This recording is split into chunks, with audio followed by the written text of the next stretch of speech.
everybody, and welcome to part 6 of the Star Wars Legends Chronological Review series. Today we are picking up right after part 5 with all 5 issues of the Dawn of the Jedi Force War comics, so let's go ahead and jump straight into it. We start off with a quick recap from Dagan Locke, who says that the Jedi have been fighting the Rakatan for about a year now. He also says that the Jedi have allowed him to lead them into battle, which is kind of surprising considering the end of the last comic, but whatever. The Jedi also all wield force sabers now, and all do battle against a race of mutated Rakatan soldiers called the Flesh Raiders. Throughout the Tython system, the Jedi are ultimately winning against the Rakatan, but the price of victory is high, and fighting the Rakatan is getting harder and harder. Trill is also shown fighting on the side of the Jedi, but we know that she is ultimately a spy for the Rakatan. In the wake of a victory on the planet Shikakwa, Dagan Locke relishes in the glory of victory, while Zesh is still kind of trying to figure out who he is. He still can't remember much about his history as a Force Hound, and he's trying to remember who Trill is, who seems familiar to him. Zesh then goes and thanks Shakoda for showing him the light side of the Force,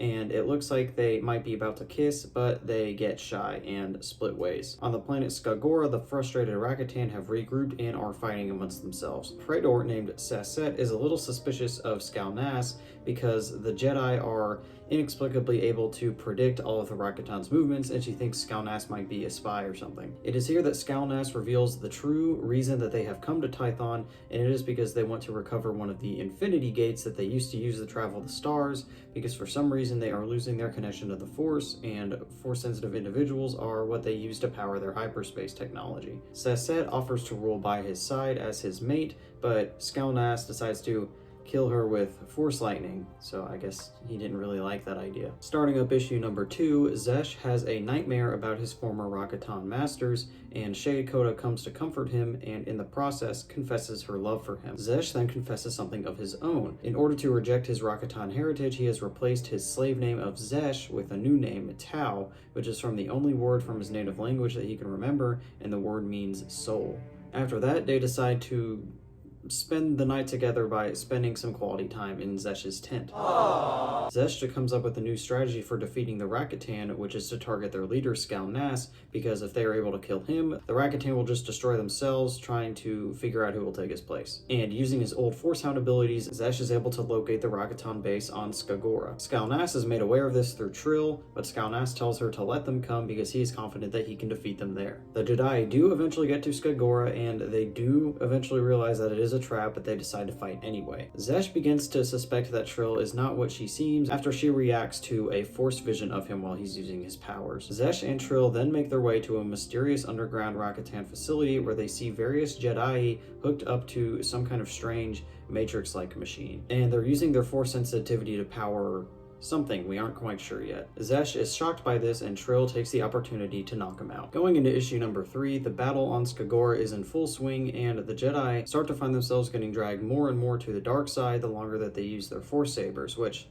you know, I called it. I knew that the Force sabers were going to mess everything up for them. Noticing that Dagan Locke, Seknos Wrath, and Zesh are missing, Shakoda decides to go look for them because she's worried about their safety, but you know, mostly Zesh's safety. We then see flashbacks of when Zesh was first told by Skalnas to go to Tython, and we see sort of their true plan. Basically, what Skalnas tells Zesh to do is that he is supposed to kill his master so that Skalnas can take Tython for himself. He then explains that he's going to use a memory block on Zesh so that Zesh is able to better assimilate himself with the Jedi. Zesh now has his memories and his original purpose restored, and he now appears to be driven fully back to the Rakatan cause. Now having taken Dagan Locke prisoner, Zesh uses Dagan's mind twist ability on Dagan himself in order for him to tell Skalnas what is it he saw at the bottom of that chasm in his vision all those years ago. Dagan Locke describes in his vision an infinity of worlds, which Skalnas takes to mean that the Infinity Gate is at the bottom of the chasm on Tython. Then, using Trill and Zesh as conduits,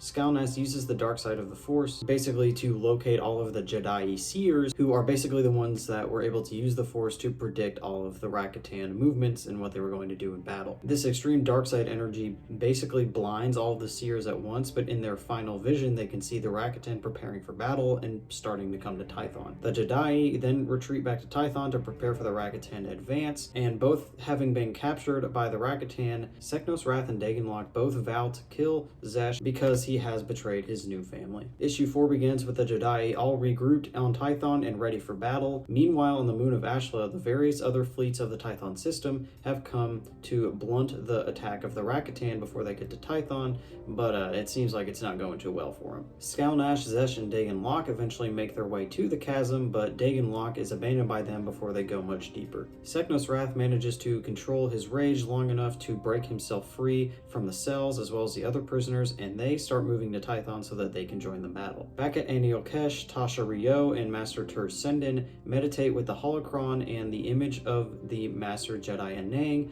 tells them that now that the Rakatan have finally come to Tython, it is time for Tython itself to awaken. Dagan struggles to escape the chasm but is eventually saved by Seknos Wrath. They agree that whoever kills the most Flesh Raiders will get the first opportunity to kill Zesh. Man, I never knew how much I wanted these two to be friends. This is really fun. Shea Koda eventually arrives and dives straight into the chasm to go and pursue Zesh, and Dagan meets up with her and gives her a mind twist that will allow her to focus on the Tho-Yor sigil, which is apparently the key to making it through the chasm without going completely insane. Finally, we arrive at issue number 5. As Zesh and Skalnas go deeper and deeper into the chasm, Shay and Dagan Locke follow. Dagan tells Shay to concentrate on her anger and to remember that Zesh has now abandoned her just like her parents abandoned her in the Despot War many years ago. Meanwhile, Seknos finds Trill and in his rage confronts her with the full power of the dark side, and even though Master Quan Jang warns him not to, he defeats her with Force Lightning. Now that they have all reached the Chaos Gate, Dagan duels Skalnas and Shea Koda duels with Zesh.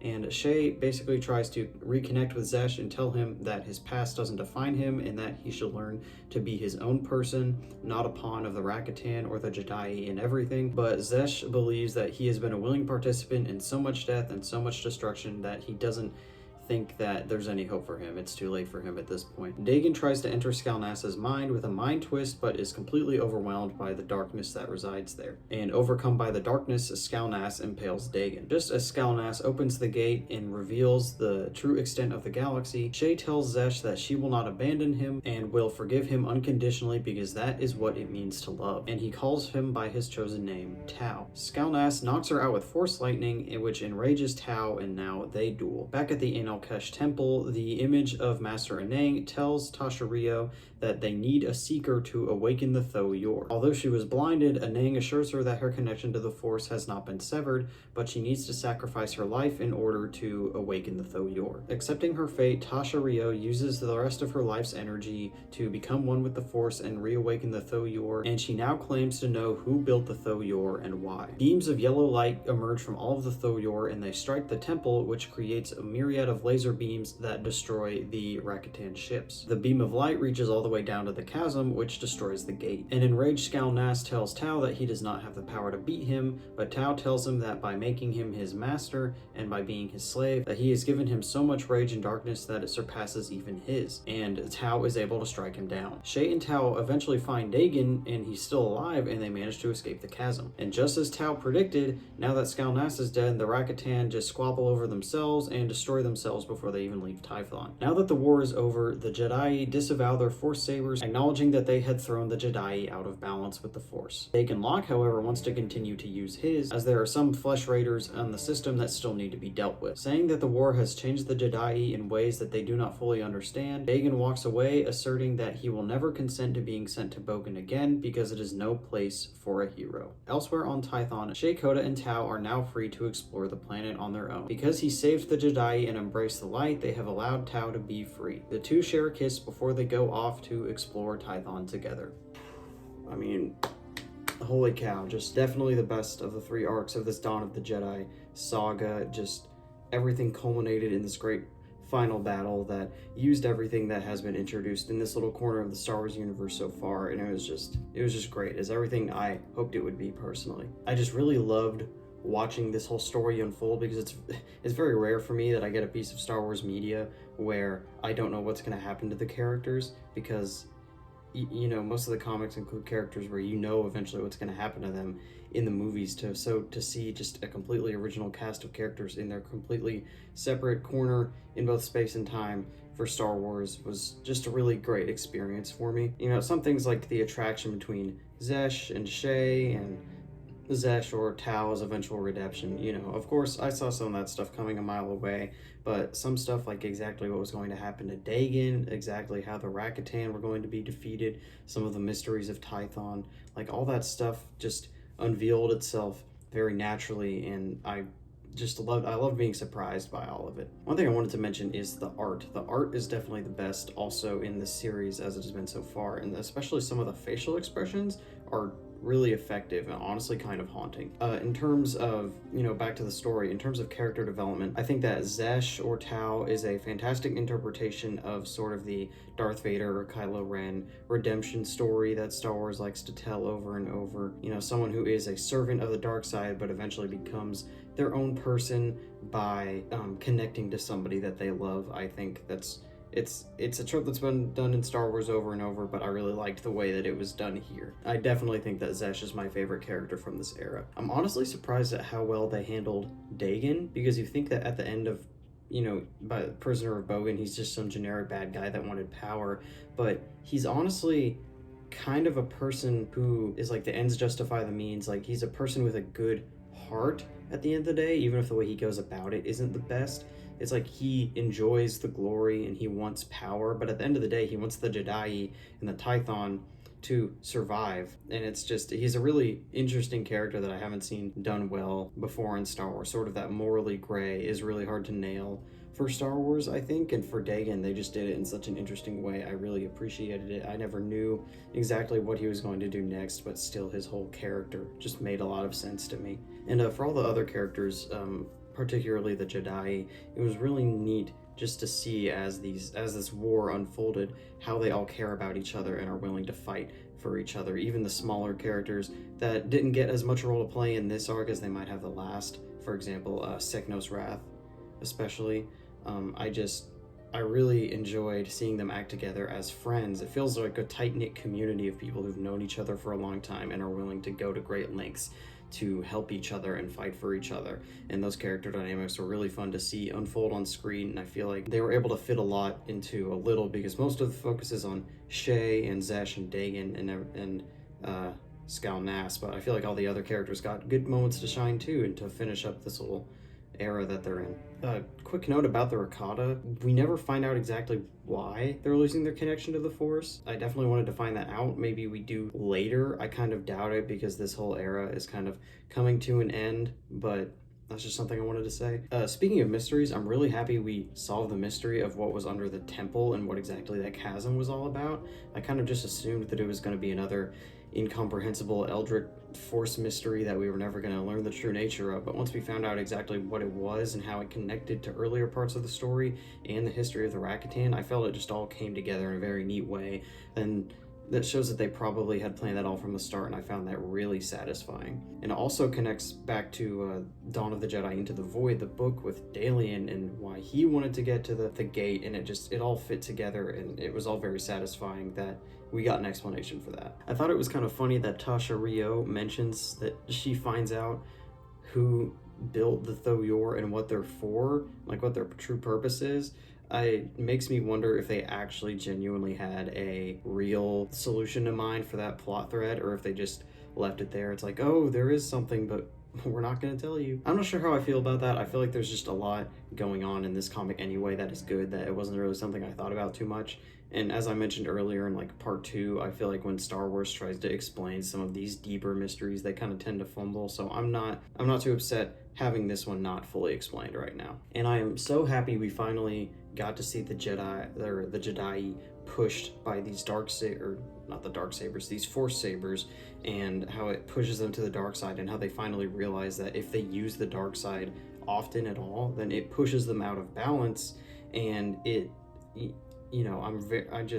I really appreciate that they were able to dig more deep into feelings of aggression and how those really hurt you in the long run. And I feel like having a literal lightsaber that can only turn on if you have those feelings is a kind of too straightforward, literal way to do that, but I still appreciated that there was a plot device that kept that moving forward and had those themes, and we finally get to see where the Jedi might start splitting into people who only want to use the light side as it should be, and people who still want to stick to the dark side like Dagon Locke. And I'm just happy that the Force Sabers were able to come and bring those themes that I was expecting. I also wanted to talk about the absence of Lannery Brock. Of course, her character was introduced later on in real life after these comics were written, so of course she's not going to show up, but still reading that book and seeing how good of a Jedi she is and how important she is, felt odd for her not to not see her in the battle here. Obviously she could have just been fighting on another planet, or maybe she died in some battle or something, but still, I liked her as a character, and to not see her here amongst all the other Jedi fighting in this war that she knew was coming, felt a little disappointing. I have a feeling that doing it in a chronological order instead of a release order, I think I'm going to notice small connections like that, like a character that probably should be at this point in time, but isn't, just because that's the way publication goes, and it's such a big universe that sometimes things just don't fit together like that, and that's just kind of how it is when we're doing it in chronological order. And unfortunately, I think this is the last that we are going to get to see of the Jedi Order.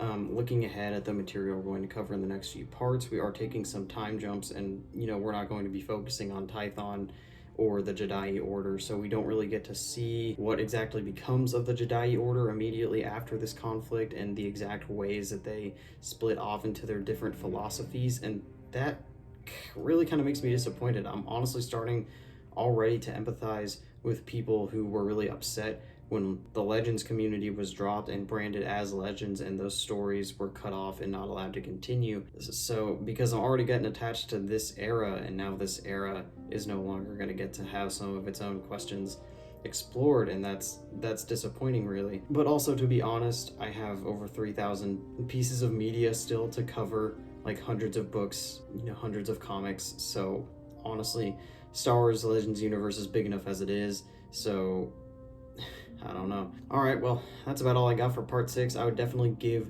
this comic 5 out of 5 Flesh Raiders. This last batch of comics was honestly just a lot of fun, and it tied everything up in this little era of the Star Wars universe in a really satisfying way, and it was just a great read, and I would recommend this whole Dawn of the Jedi era to anyone who's interested in anything you've heard me talk about. Of course, I have to leave out an insane amount of things just to get this video, up to a reasonable time. Part 7, we are going to be covering a series of documents called the Despotica about a guy named Zim. I don't know who that guy is or what the Despotica is, but I guess we're going to find out, won't we? And of course, as always, thank you so much for watching, and may the Force be with you always.